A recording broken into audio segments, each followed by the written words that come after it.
Je m'appelle Océane, j'ai 23 ans et je fais du tatouage. Alors mon parcours, j'ai fini l'école à 15 ans avec mon certificat. J'ai fait plusieurs mesures de transition, 3.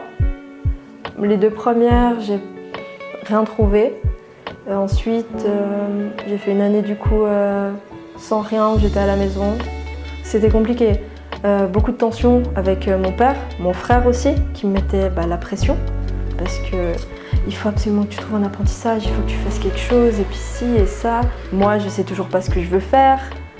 Je suis déprimée parce que je me dis je suis en train de décevoir mes parents, je déçois ma famille, donc je me déçois moi. Et puis il y a eu une baisse de mon estime de moi, de ma confiance en moi. Du coup, on s'est retourné plus vers le social pour pouvoir m'aider à trouver quelque chose s'ils avaient une mesure. Et du coup, ils ont trouvé une mesure pour moi. Et j'ai pu trouver ma place d'apprentissage. Donc je suis ressortie avec mon CFC. Après l'apprentissage, donc déjà chômage, ça faisait moins d'une année que je vivais seule. Je venais de prendre mon premier appartement en plus. J'avais mes cours de dessin, une fois par semaine aussi. Donc j'apprends, je fais du dessin, je fais quelque chose qui me plaît. C'est plus mes amis depuis l'école qui étaient là en mode oui, ma sœur, tu dessines bien, pourquoi tu ferais pas du tatouage? Moi j'avais mais non, le tatouage, il n'y a pas d'école, il n'y a pas d'apprentissage. Comment tu veux que moi je fasse ça? Et j'ai commencé à regarder des vidéos, à m'entraîner sur des peaux synthétiques.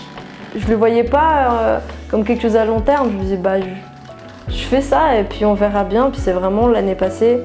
Le moment où j'ai tatoué une amie à moi, j'ai vu des étoiles dans ses yeux et juste oh waouh!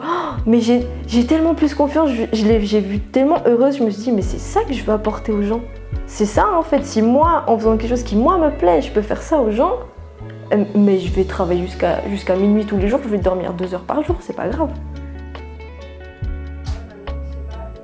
Et mon prof de dessin, on parlait un peu du coup pendant les séances, pendant les cours des vies de chacun, et donc il savait que je faisais un peu de tatouage à côté, que j'étais au chômage, etc.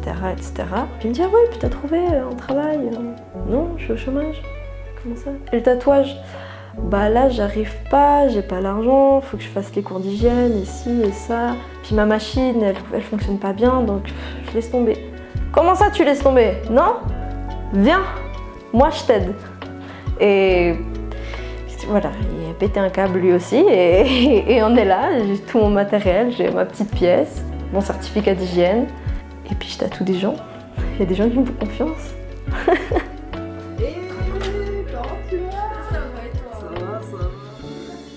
À l'installation. Il reste sur ce côté-là. Toujours en arrière. Et à chaque fois.